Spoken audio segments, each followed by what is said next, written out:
Ketika 900 juta datang ke yang punya properti. Oh, sudah nggak boleh 900 juta sekarang, 12 tahun yang lalu itu harganya.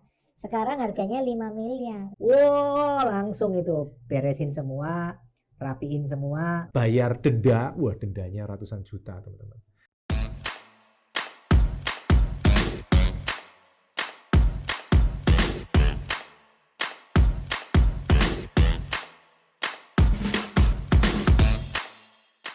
Halo teman-teman, kita ketemu lagi di channel Pipo. Hari ini kita ngobrol-ngobrol, curhat.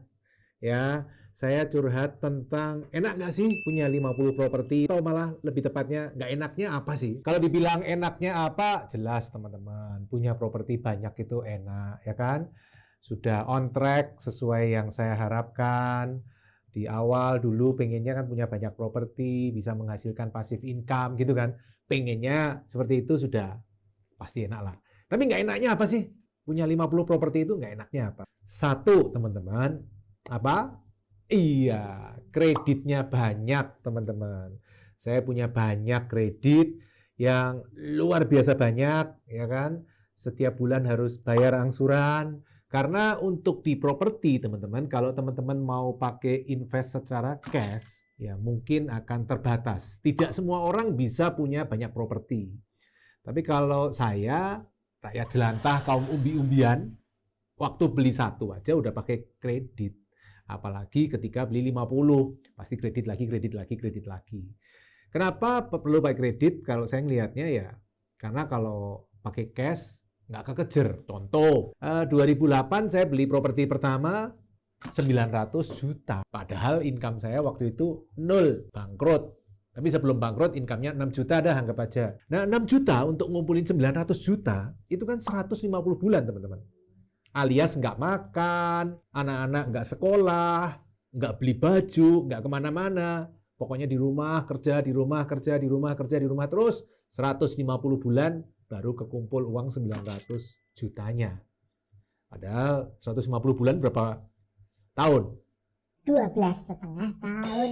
Ketika 900 juta datang ke yang punya properti. Oh, sudah nggak boleh 900 juta sekarang, 12 tahun yang lalu itu harganya. Sekarang harganya 5 miliar. Nah, kalau caranya gitu kan susah untuk mengejar punya properti. Karena itu dulu saya belinya pakai kredit. Sampai hari ini hampir semua properti saya belinya pakai kredit. Mau pakai KPR, KI, bahkan kredit-kredit lainnya atau tipikal-tipikal lain, bahkan ada yang tanpa melalui bank, ada cara-cara pembiayaan lain, banyak. Intinya pakai modal orang lain. Kalau pakai modal sendiri susah. Nah, kreditnya banyak itu ya nggak enak lah teman-teman ya. Ada enaknya, jelas. Enaknya apa? Asuransinya gede ya kan, uang pertanggungan saya besar sekali. Tapi tetap teman-teman, jujur ngomong ya nggak enak lah. Lebih enak kan sultan-sultan yang uangnya cash. Kalau beli properti cash. Nggak pusing ya kan. Tentu. Tapi kalau kayak saya, nggak enaknya satu, kreditnya banyak. Walaupun menurut saya cukup aman. Kenapa? Karena setiap kali saya kredit, saya pasti berusaha memastikan income properti yang dibeli harus lebih tinggi daripada angsuran properti tersebut. Intinya cuma itu. Sehingga saya tidak terlalu deg-degan dengan angsuran. Angsuran saya banyak loh teman-teman. Ratusan juta sebulan ya, sehari puluhan juta. Makanya tambah disayang istri kan, istrinya tambah sayang. Tambah banyak angsuran, tambah sayang. Soalnya dia deg-degan dia. Kalau saya ada apa-apa kan repot ya. Oke, itu yang pertama. Yang kedua, nggak enaknya apalagi sih ketika punya banyak properti. Menurut saya yang nggak enak kedua adalah apa? Iya, pajak teman-teman. Ketika ngisi SPT seperti sekarang ngisi SPT gini, wah deg-degan saya ngelihat lampiran 4 saya ada 9 lembar gitu ya. Wah ini bisa jadi prioritas ditelepon oleh AR ini. Padahal di situ udah saya tulis tuh utang.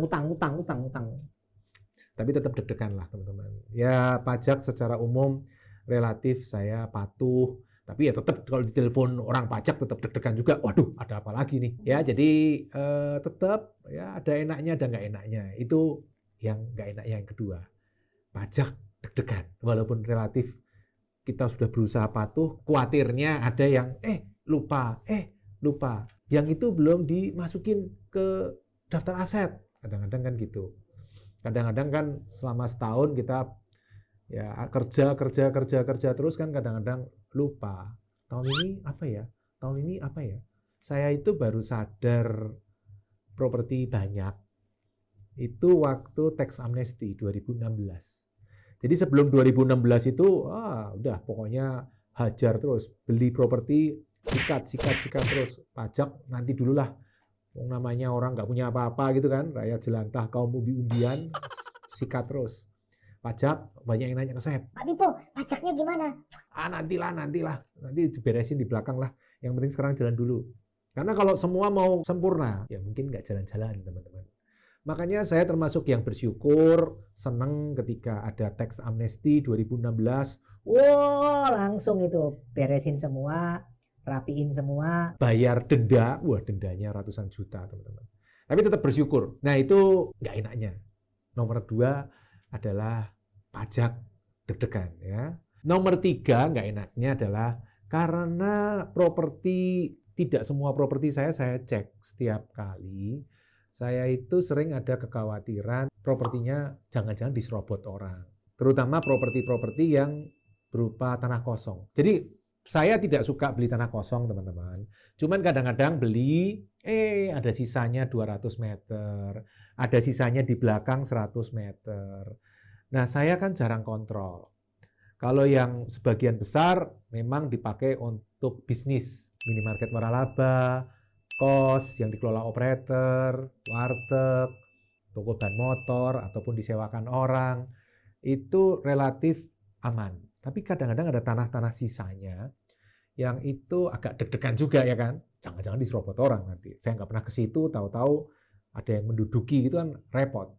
Sementara kalau setiap hari harus ke situ, repot juga. Mungkin solusinya ya, saya lagi kepikir nih barusan gara-gara ngobrol sama teman-teman, nanti saya pasangin CCTV ya, di daerah-daerah yang saya jarang kontrol seperti itu, saya akan kasih CCTV.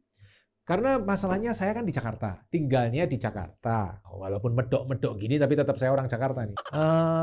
Tapi ada properti-properti yang jauh, ada yang di Jawa Timur, bahkan ada yang di Sumatera Utara. Kan nggak mungkin untuk dikontrol setiap kali. Jadi masalah ketiga adalah kekhawatiran diserobot. Dekan nomor 4 itu adalah, ini malah jadi curhat ya curcol. Nomor 4 itu adalah kekhawatiran surat-suratnya lupa. Memang teman-teman, kan sebagian besar di bank. Udah nggak pusing ya kan, biar bank yang pusing ya kan, dia yang ngecekin.